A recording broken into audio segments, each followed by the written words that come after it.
Alright, now I just address everybody else. This is to all of you, the general listener, across the world, because this is an imperial crown that was anchored in a king's domain in Melbourne, Australia. And at law, we must look at what was a British Empire, because an Australian imperial crown sealed at law by justices of the Supreme Court, wherein their very own line of authority is anchored in that imperial crown, is very important. And when we look at Queen Victoria's so-called empire, this included Canada, South Africa, and England. And when you look at what's going on in Canada at the moment, and England at the moment, it might be because the St. Edward's crown is undermining the last parts of what would be your imperial realm on that land. So Canadians have a right to join in our imperial crown as well. So justices of the Canadian Supreme Courts, I don't know how the setup works there. I believe you would have justices of the provinces, and they would have a line of authority in the imperial crown. And this is now being sealed on the court record in New South Wales, in the Commonwealth of Australia, as being real and anchored to the stone of remembrance, in the shrine of remembrance, in the King's Domain, in Melbourne, in Victoria, in the Commonwealth of Australia. It's an actual reality now. So justices in London could also look at the stone of remembrance in reference to Scotland's stone of destiny. The South African situation is a little different in that Wef partners already ceded the destabilisation and civil war in a country. They're able to do this very easily between tribal peoples and other populations on a land.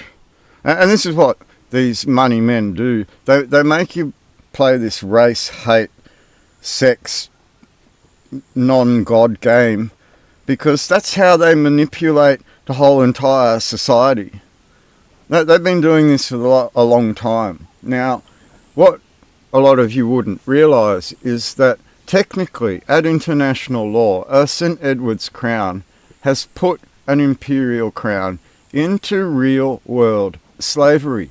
Real-world slavery. Now, I'm talking real international slave trade world slavery with passports and documentation, right? Real-world slavery that you weren't in before the St. Edward's crown flexed its power upon your imperial crown.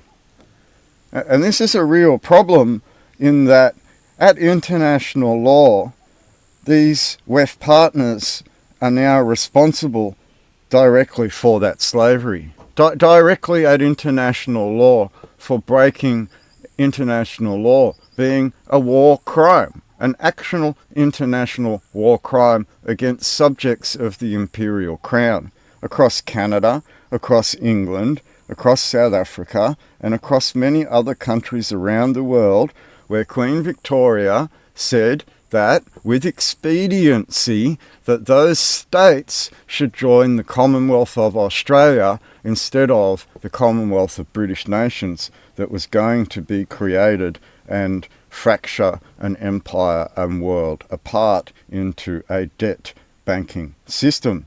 They somewhat knew what was coming on when they created the Commonwealth of Australia and opened the door at sections 124, 121, 124 to allow new states into the Constitution. This is sort of set up so that it could fight against a banker's world. And the bankers knew this by coming to Australia and manipulating the population here when it had lost its curial power to the abdication of the throne in 1936. This allowed them to just walk in the door in 1954 with a whole new crown, because the people here were totally ignorant of the fact that they had a king's domain wherein their own men needed to put one of their own men up onto that podium. And in the last 100 years, it just totally got forgotten about. It was totally treated like it didn't exist, like it was normal not to have your own king in your own kingdom to oversee your own constitution or country.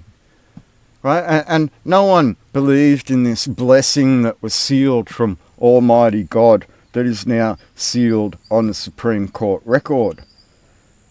Having that sealed on the Supreme Court record kind of defines very clearly what occupying curial power has done across 54 countries of the world.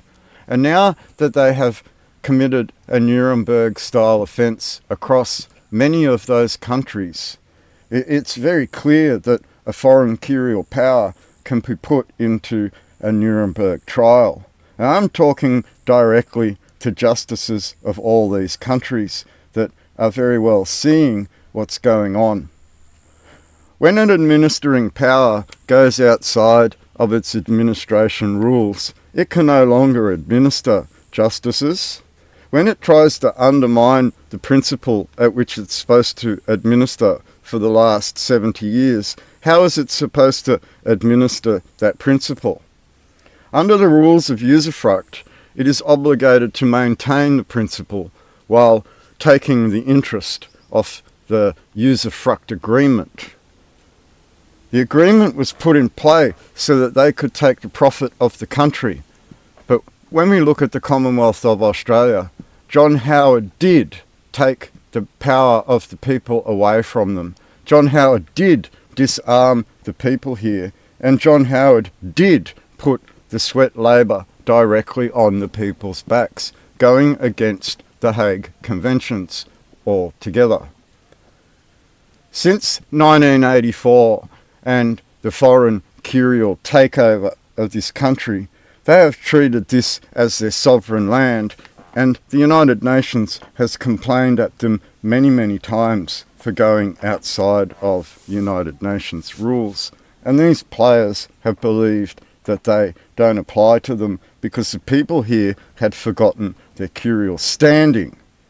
Well, that doesn't apply anymore when it's been sealed on the Supreme Court record that a curial right and a curial standing already exists in a shrine of remembrance in a king's domain. And this is the offering to justices in London. This is the offering to justices in, I believe it would be Quebec.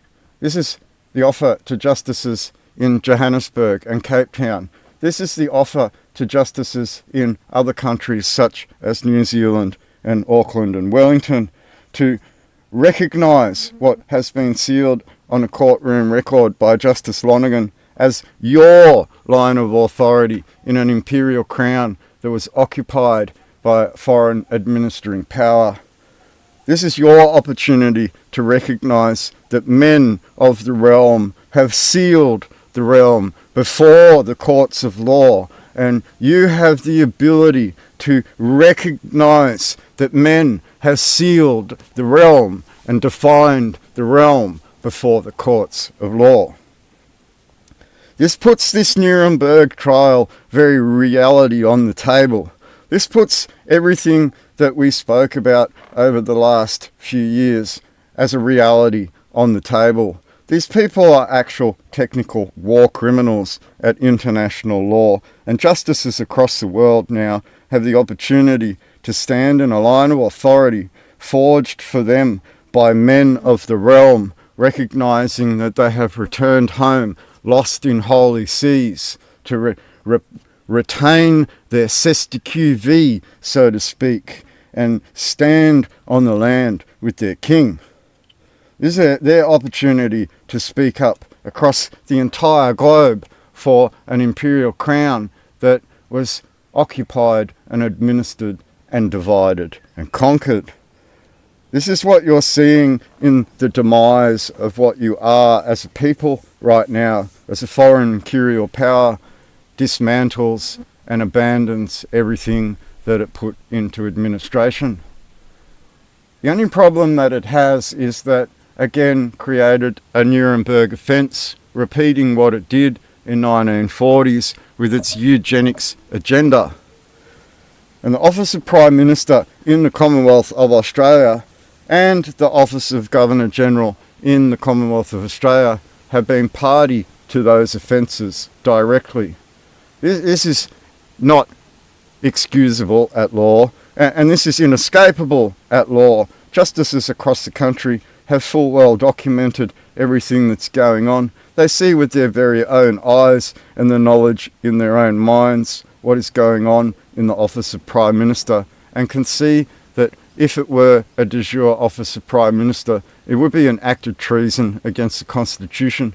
But acting from a foreign imperial power are committing international criminal offences, including Rule 90 and Rule 92 offences against the international humanitarian law.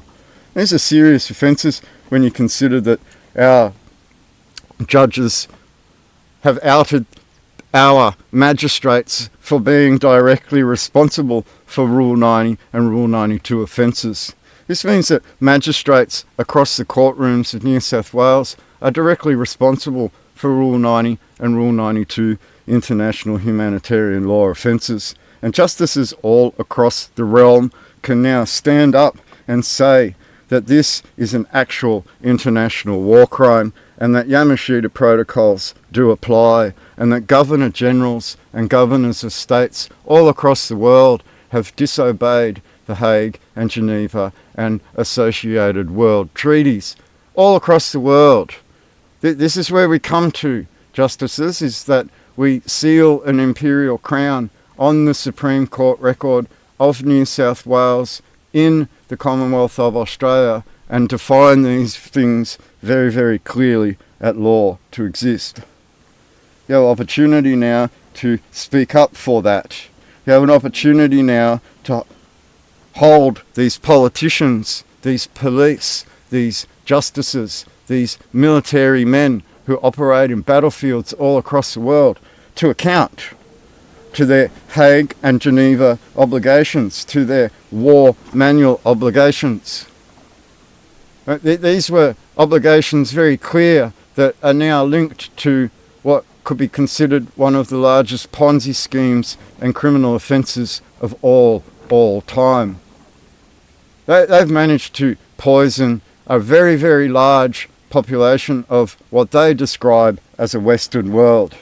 We know that West means debt and East means creditor, and the Western world has failed in its obligations to its usufructs. And in that, they have come to the end of usufruct in a fraud, a defrauding action to get here in the first place, which started around 1984. We aren't going away. And this is a clear-cut message to all justices across the country. If you have committed heinous international criminal offences, then you should step out of office immediately and absolve yourself of your sins. We will recognise that you yourself have recognised your capacity in this criminal action.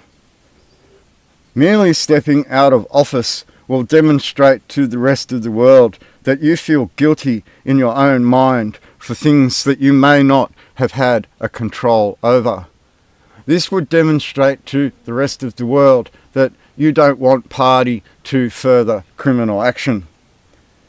This will also demonstrate to the rest of the world that you, inside that office, no longer wish to participate in what you now know to be an international war crime. This would be a New South Wales police officer committing international war crimes every single day while out on the streets.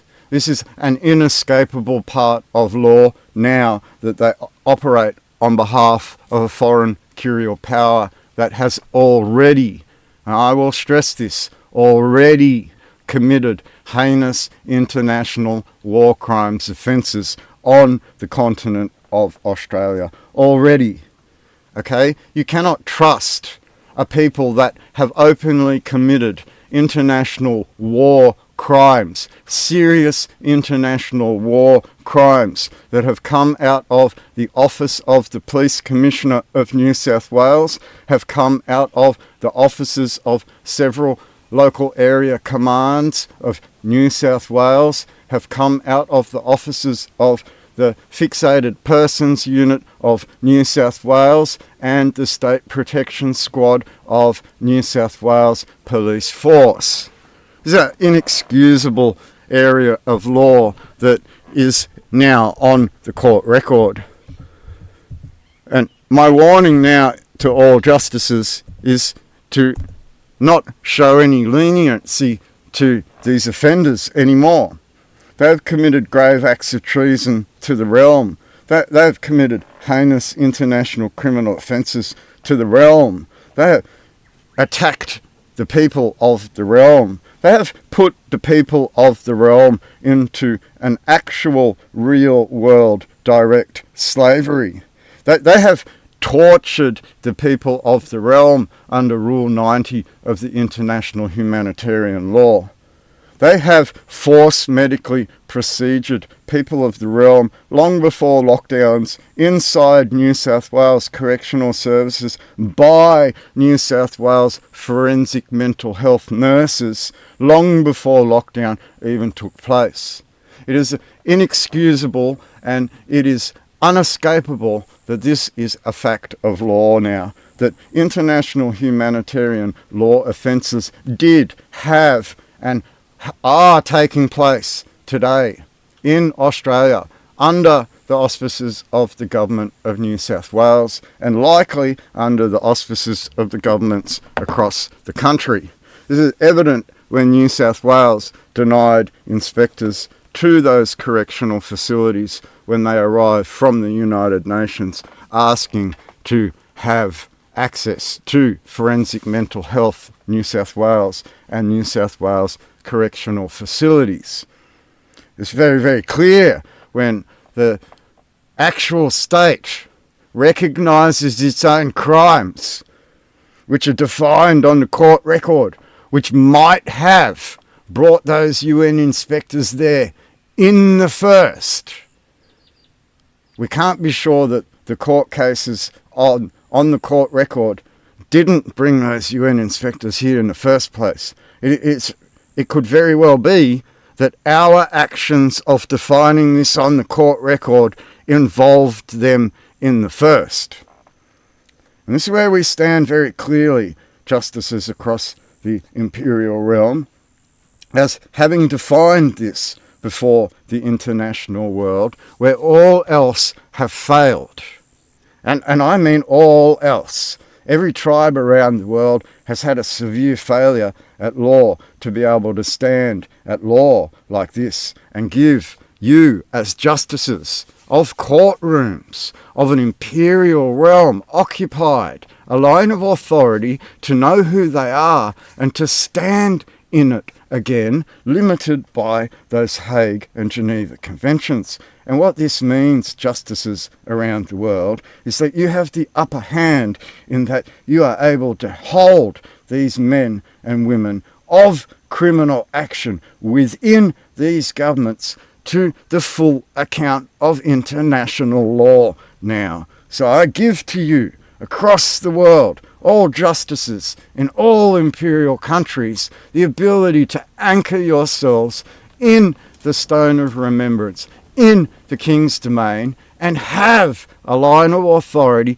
in your law again, and be able to hold these people to account across the world for their international war crimes under those international rules that we must all follow.